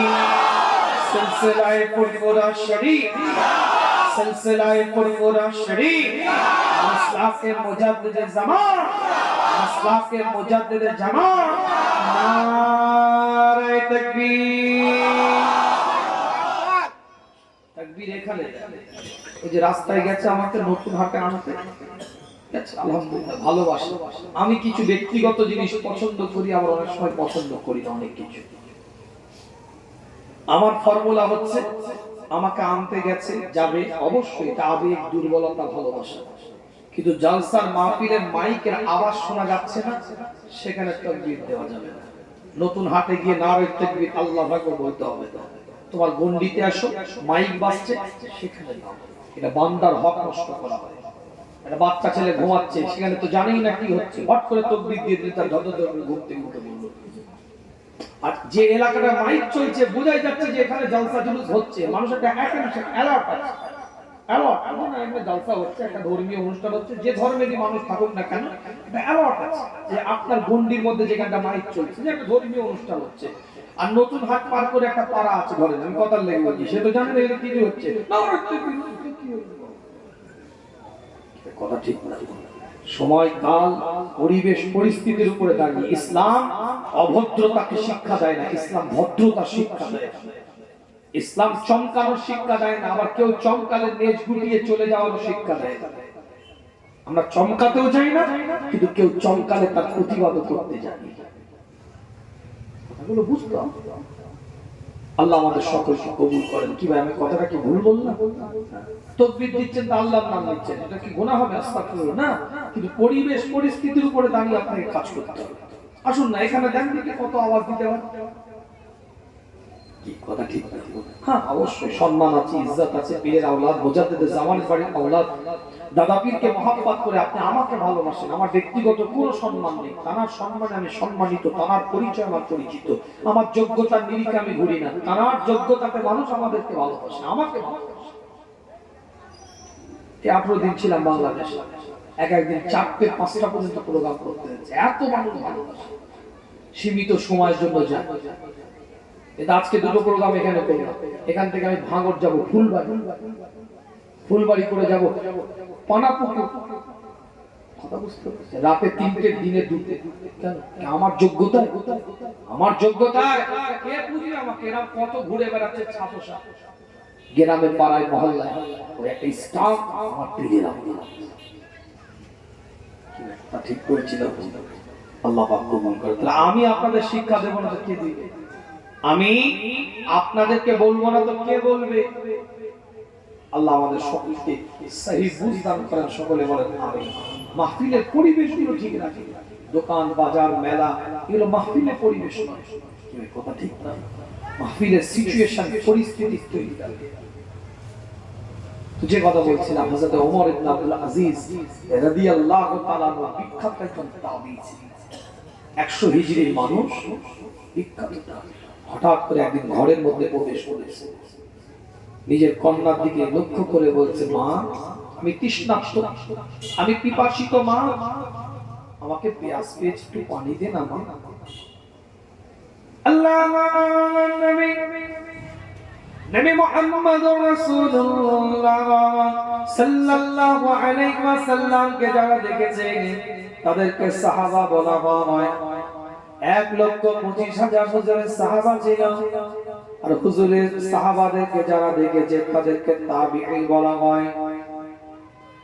এই রকম একজন বিখ্যাত তাবিঈ হযরত ওমর ইবনে আব্দুল আজিজ ঘরের মধ্যে প্রবেশ করে বলেন, মা আমি তৃষ্ণার্ত তোর বাবা, একটু পানি আমাকে দে, আমি পিপাসিত তোর বাবা, একটু আমাকে পানি দে।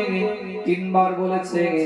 স্ত্রী এক মগ পানি নিয়ে দাঁড়িয়ে আছে, স্ত্রীর দিকে তাকিয়ে ওমর ইবনে আব্দুল আজিজ বলতে থাকে, আমি তো তোমাকে পানি আনতে বলি নাই, আর কতক্ষণ ধরে আমি আওয়াজ দিচ্ছি মেয়েটাকে একটু পানি নিয়ে আসার জন্য, সে ঘরের মধ্যে আছে, সবকিছু শুনতে পাচ্ছে, কিন্তু আমার জন্য এক গ্লাস একটু পানি নিয়ে আসতে পারলো না।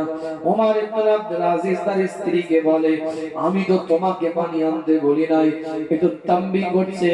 হযরত ওমর ইবনে আব্দুল আজিজের স্ত্রী চোখ দিয়ে পানি প্রসাটা গড়িয়ে যায়।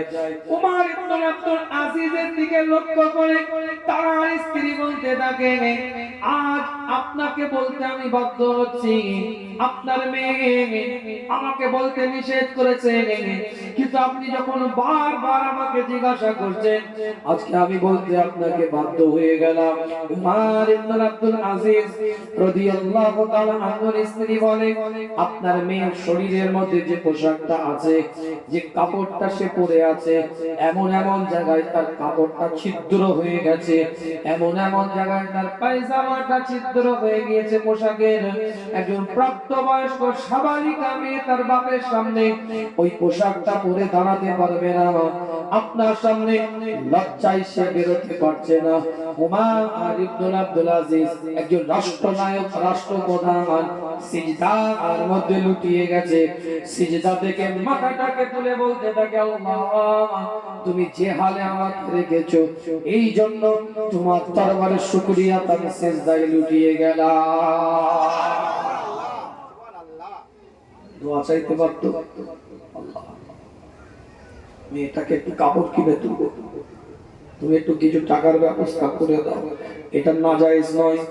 দোয়া সে চাইতে পারতো, দোয়া চাওয়াটা দায়িত্ব কিন্তু তার, কিন্তু না, ওই হালে সে সিজদায় পড়ছে, কোনো অভিযোগ আল্লাহর কাছে করছে না। আল্লাহ এই জন্য তুমি এই হালে রেখেছো, তাই জন্য তোমার দরবারে শুকরিয়া আদায় করি। সুবহানাল্লাহ, সুবহানাল্লাহ। বিদায় নেব আপনাদের খিদমত থেকে, চলে যাব আপনাদের কাছ থেকে। জীবনের নীতিমালা তৈরি করেন, মসজিদের হকটাকে আদায় করেন, মসজিদটাকে আবাদ করেন, তাওয়াক্কুল দিয়ে অন্তরটাকে সাজিয়ে নেন, খুশুর দ্বারা নামাজটা আদায় করতে থাকেন, মসজিদের হকটাকে আদায় করে। আল্লাহ নবী মুহাম্মদুর রাসূলুল্লাহ সাল্লাল্লাহু আলাইহি ওয়াসাল্লামের উপরে আল্লাহ পাক আয়াতটাকে নাযিল করে দেয়। সূরার নাম সূরাতুল ইমরান, তৃতীয় নাম্বার সূরা, 92 নম্বর আয়াত। পরিষ্কার কোরআন জানিয়ে দিচ্ছে, লান তানালুল বিররা হাত্তা তুনফিকু মিম্মা তুহিব্বুন। আল্লাহ পাক কোরআন দিয়ে জানিয়ে দেয়, তোমাদের মধ্যে থেকে তোমাদের কাছে যে প্রিয় জিনিসগুলো আছে, সেই তোমাদের প্রিয় জিনিসগুলোর ভিতর থেকে যতক্ষণ পর্যন্ত তোমরা আল্লাহর রাস্তায় কিছু দান না করতে পারো, ততক্ষণ পর্যন্ত তোমরা আল্লাহর প্রিয় বান্দা হতে পারবে না। মসজিদের হক আদায় করতে হবে, এ কথা আমরা শুনেছি আলোচনার মধ্যে। তাওয়াক্কুল দিনের মধ্যে আনতে হবে, মসজিদে গিয়ে বা জামাতের সাথে আর নামাজ আদায় করতে হবে। এই আলোচনা আমার মুখ থেকে আপনারা শুনেছেন, কিন্তু মসজিদটা তো তার আগে একটু বানাতে হবে। হয় না তো মসজিদ হবে না, হয়ে গেছে এই পর্যন্ত, আর ওই পর্যন্ত করতে হবে। এই পর্যন্ত বলছে উঠেছে, এই পর্যন্ত করতে হবে। এই পর্যন্ত উঠেছে আপনাদের ভালোবাসায়, আর এই পর্যন্ত করতে হবে, সেটা আপনাদের ভালোবাসা লাগবে। কথা ঠিক? আল্লাহ কবুল করেন, সকলে বলেন আমিন। তো জোরে বলা যাবে আমিন। হযরত বেলালের দিকে তাকিয়ে আমার রাসূল জানিয়ে দেয়, কোন বেলাল, কোন বেলাল, যে বেলালের সম্পর্কে বলা হয়েছে আল্লাহর নবী মুহাম্মদুর রাসূলুল্লাহ যখন মিরাজে গিয়েছিলেন, সুবহানাল্লাযী আসরা বিআবদিহি লাইলাম মিনাল মাসজিদিল হারাম ইলাল মাসজিদিল আকসাল্লাযী বারাকনা হাওলাহু লিনুরিয়াহু মিন آياتنا إنه هو السميع العليم। সূরা বনি ইসরাঈল 17 নম্বর সূরা 1 নম্বর আয়াত। আমি বলি না, কোরআন জানিয়ে দেয়, হুজুর যখন মিরাজে গিয়েছিলেন, আল্লাহর নবী মিরাজে যাওয়ার পরে লক্ষ্য করেন জান্নাতটা যখন হুজুরকে দেখানো হচ্ছে, একটা পায়ের আওয়াজ শুনতে পেলেন হযরতে বেলালের। হুজুর এতটাই সাহাবাদের সাথে সম্পর্ক ছিল, আমরা ফোনে কথা বললে নাম্বার যদি আননোন হয়, অপরিচিত নাম্বার থেকেও যদি ফোন করে কেউ, কিন্তু গলাটা যদি পরিচিতি হয়, ফোনের মধ্যে গলা শুনে ধরে ফেলি কে বলছে, মা না খালা, চাচি না নানি, আমরা কিন্তু প্রেমিকা না বউ, এটা ধরে ফেলি। যাই হোক, মোটামুটি আমরা ধরে ফেলি। ছোট্ট করে বলি আপনাদেরকে, আমরা যেমন গলা চিনতে পারি, সাহাবাদের সাথে আমার নবীর সম্পর্কটা এতটা গভীর ছিল, কোন সাহাবার পায়ের কেমন আওয়াজ আমার নবী সেটারও ইলম রাখতেন। সুবহানাল্লাহ, সুবহানাল্লাহ, সুবহানাল্লাহ, সুবহানাল্লাহ। হযরত বেলালের দিকে তাকিয়ে হুজুর এলান করে দিলেন, বেলাল তুমি কি এমন ইবাদত করো, কি এমন তাসবিহ আদায় করো যে তোমার পায়ের আওয়াজ আমি জান্নাতের মধ্যে শুনতে পেলাম। হযরত বেলাল তো লজ্জায় বলতে পারছে না। হুজুর যখন বারবার বলছে, হযরত বেলাল বলে, হুজুর আমি যখনই পবিত্রতা অর্জন করি, আমি তখনই দুনিয়ার নফল নামাজ আদায় করি, যেটাকে তাহিয়াতুল উযুর নামাজ বলা হয়। আল্লাহ নবী বললেন, বেলাল তুমি এই আমলটাকে ছেড়ে দিবে না।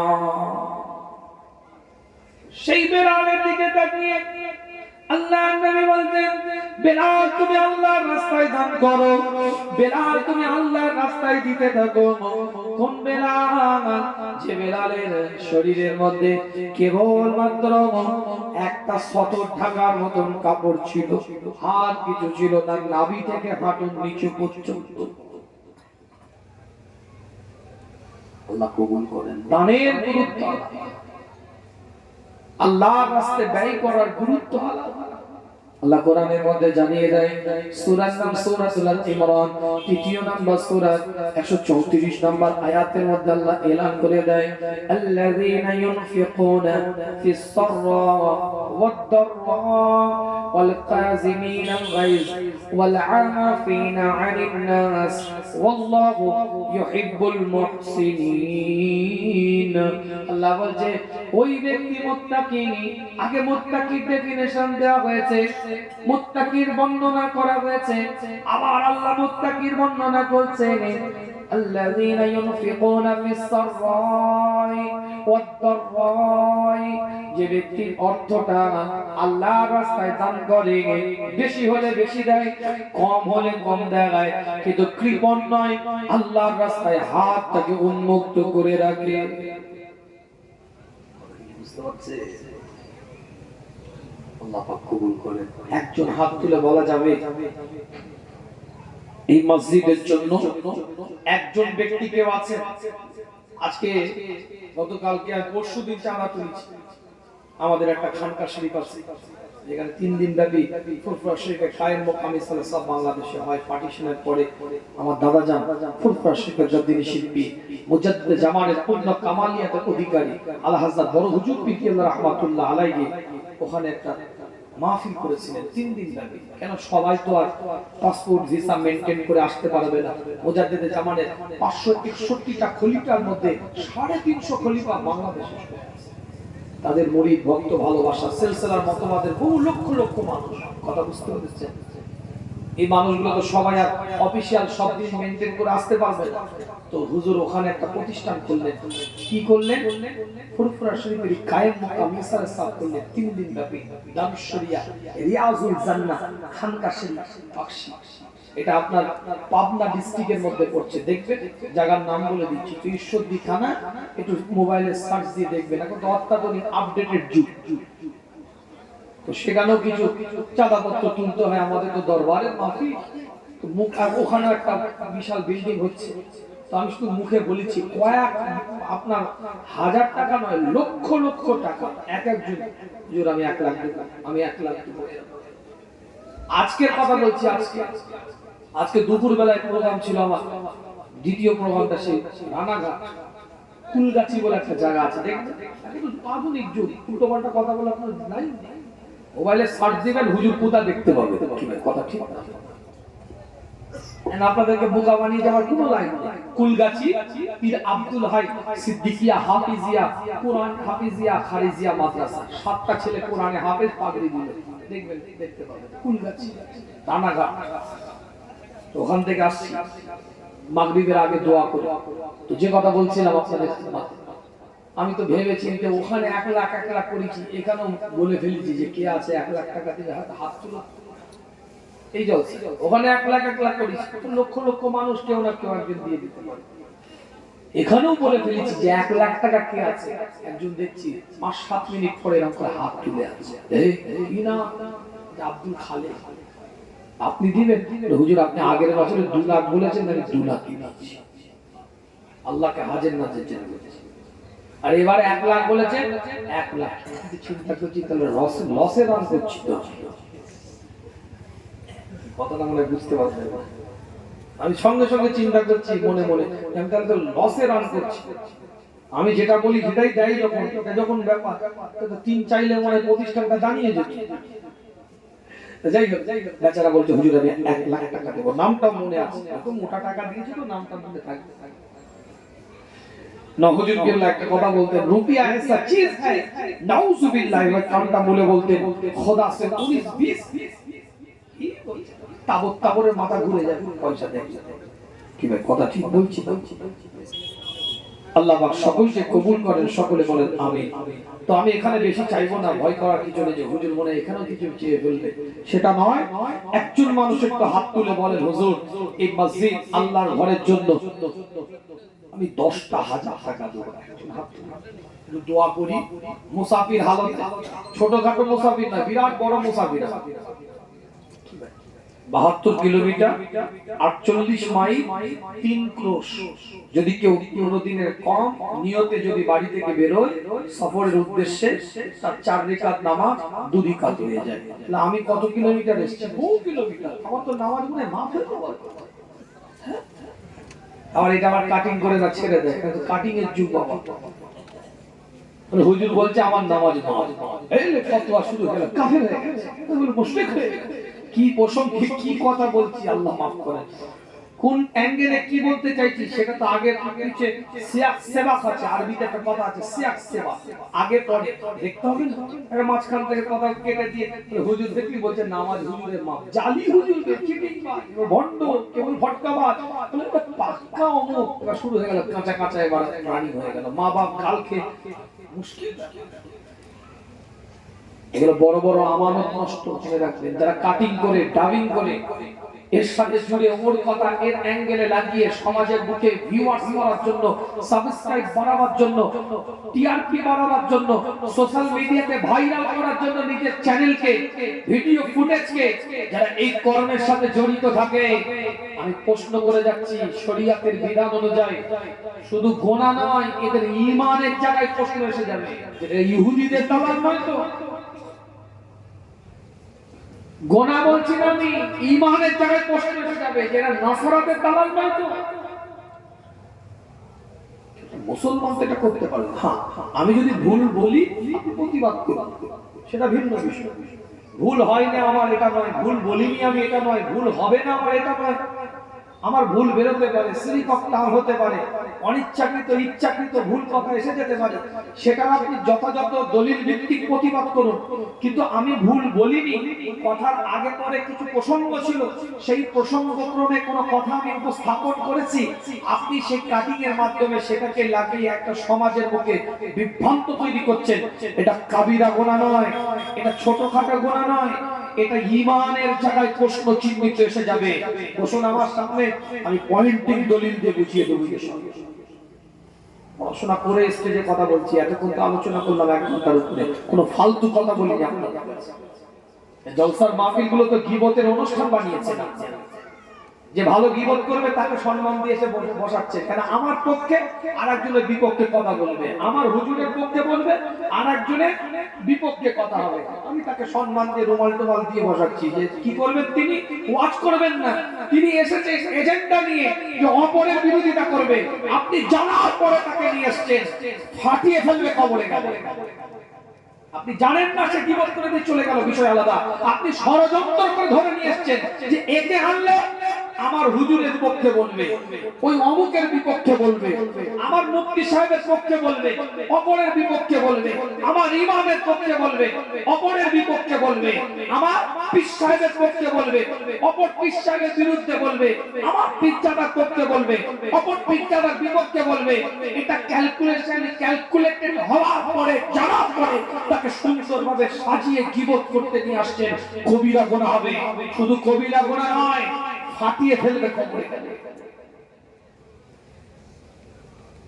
হুজুর আমাদের কেন দরকার? তুমি তো সাজিয়ে তাকে সুযোগ করে দিচ্ছ কথা বলা। তুমি যদি বয়কট করতে না, কোরআনের মাপে কোরআনের কথা হবে, শরীয়তের মাপে শরীয়তের কথা হবে, দ্বীনের মাপে দ্বীনের কথা হবে, আল্লাহ রাসূলের মাপে আল্লাহ রাসূলের কথা হবে। চিনি না তোমাকে, তুমি পয়েন্ট দিয়ে দিচ্ছি, সাবজেক্ট দিয়ে দিচ্ছি, এই বিষয়ে আলোচনা করো।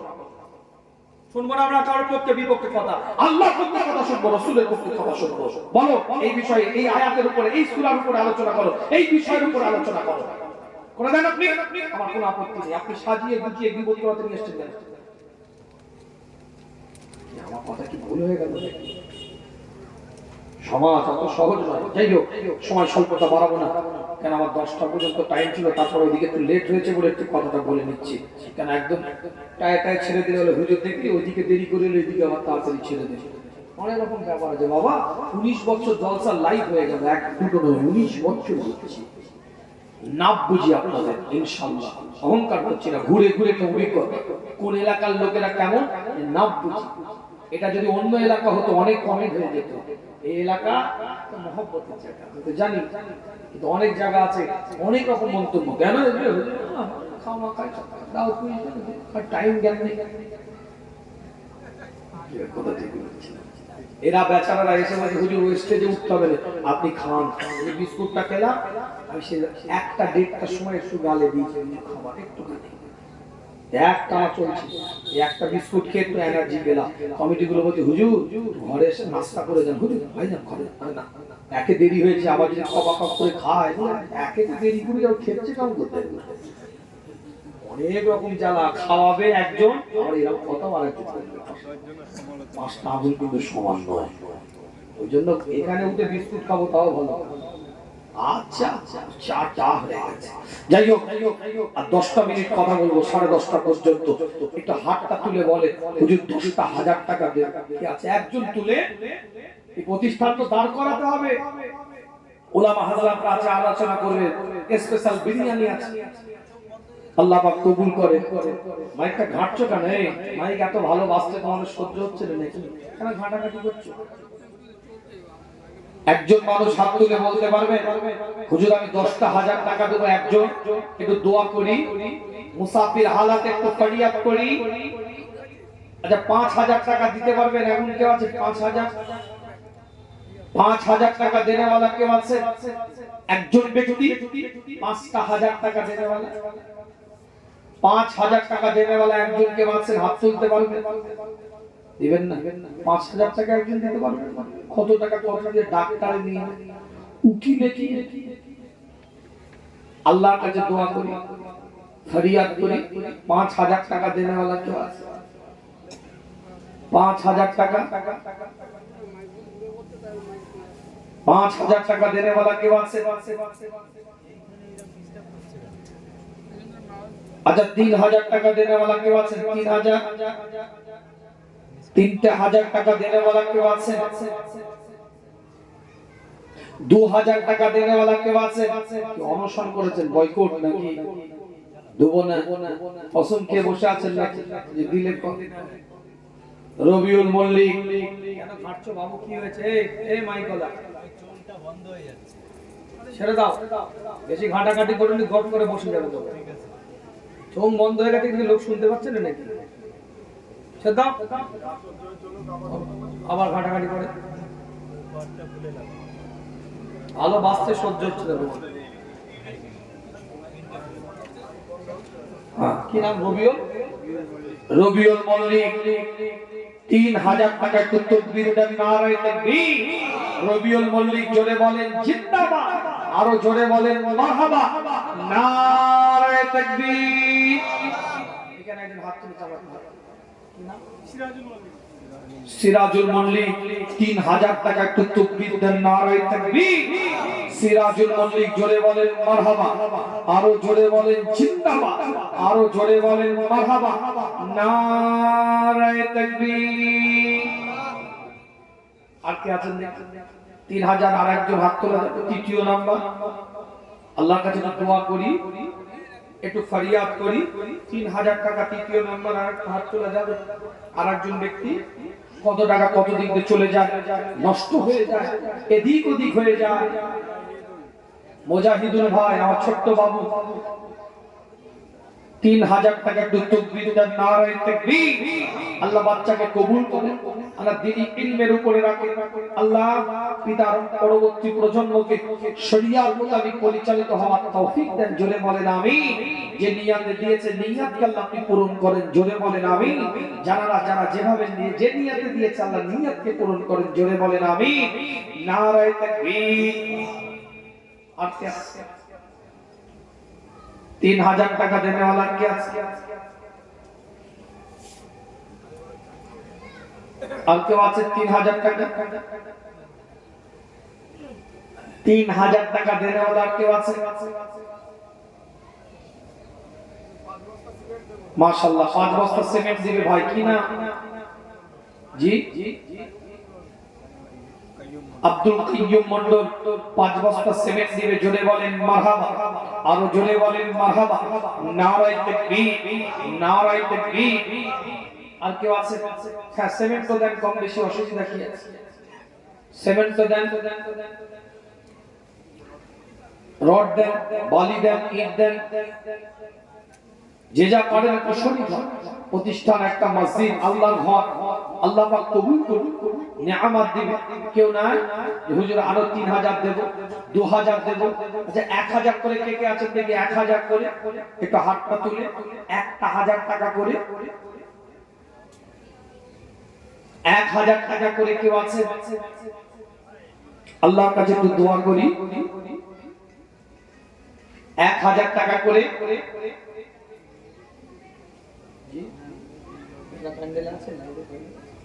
মাশাআল্লাহ, আমার মা বোনেরা প্যান্ডেলে আছে। অনুরোধ করব আপনাদেরকে, ইসলাম আপনাদের সম্মান দিয়েছে, অধিকার দিয়েছে, ইজ্জত দিয়েছে, তাজিম দিয়েছে। যে বাড়িতে কন্যা সন্তানের জন্ম হয় সে বাড়ির দিকে আমার আল্লাহ রহমতের দরজাগুলোকে খুলে দেয়, জুড়ে বলে আপনার বাবু, আমার বাবু মেয়েদেরকে পর্দা পুশিদার সাথে রাখবে, খবরদার বেপর্দা অবস্থায় না চলে। আল্লাহ কবুল করেন। মা 4টে জিনিস খেয়াল রাখবে, 5 ওয়াক্ত নামাজ পড়বে, রমাদান মাসে রোজা রাখবে, স্বামীর খিদমত করবে, নিজের আব্রুটাকে হেফাজত করবে, জান্নাতের 8টা দরজা আল্লাহ খুলে দিবে, জুড়ে বলে আমার মা। একটু বলে পাঠা মা, বাচ্চাগুলো দিয়ে একটু দোয়া করি। ভান্ডারে তো ভালো জমা করছে রে, তো দিয়ে দে, অত জমি আর কি করি, একটু পাঠা, একটু দোয়া করি। জিয়াউর রহমান সাহেব এই মাদ্রাসার শিক্ষক, কি দিবে? 1000 টাকা জোরে বলেন মারহাবা। আমার জিয়াউর রহমান ভাই জোরে বলেন মারহাবা। নারায়ে তাকবীর, নারায়ে তাকবীর। তো তাড়াতাড়ি কি নাম? জি আব্দুল কাদের মন্ডল, 1000 টাকা জোরে বলেন মারহাবা। নারায়ে তাকবীর, নারায়ে তাকবীর। আব্দুল কাদের মন্ডল জোরে বলেন জিন্দাবাদ, আরো জোরে বলেন মারহাবা। নারায়ে তাকবীর, নারায়ে তাকবীর। আব্দুল কাদের মন্ডল জোরে বলেন মারহাবা। নারায়ে তাকবীর, নারায়ে তাকবীর। আর কে আছেন দেখি একটু হাত তুলুন। আর কে আছে? আল্লাহ পাক কবুল করেন, জোরে বলেন আমিন। আল্লাহ নিয়ামত দেন, আল্লাহ মর্যাদা দেন। আর কে আছে দেখি একটু হাত তুলে। 1000 করে, 1000 টাকা করে। যাদের হৃদয়ে আছে আল্লাহর ভয়, তারা কবু কত ভুলে যায় না। আল্লাহর প্রেম ছাড়া এই দুনিয়ায় কারো কাছে কোনো কিছু চাই না। যাদের হৃদয়ে আছে আল্লাহর ভয়, তারা কবু কত ভুলে যায় না। আল্লাহর প্রেম ছাড়া এই দুনিয়ায় কারো কাছে কোনো কিছু চাই না।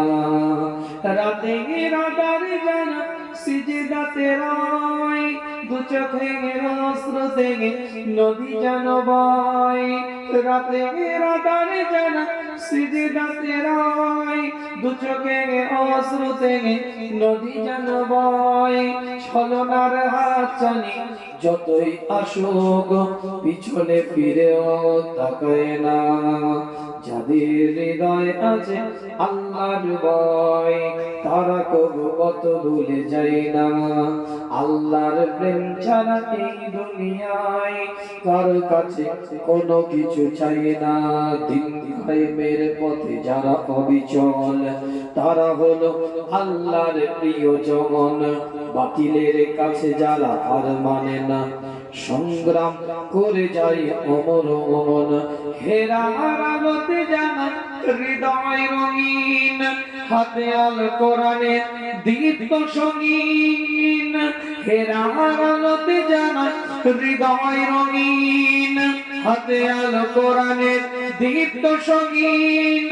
সত্যের পথে যারা নিবেদিত প্রাণ, শত্রুকে কবু ভয় পায় না। যাদের হৃদয়ে আছে আল্লাহর ভয়, তারা কবু কত ভুলে যায় না। আল্লাহর প্রেম ছাড়া এই দুনিয়ায় কারো কাছে কোনো কিছু চাই না। আল্লাহুম্মা সাল্লি আলা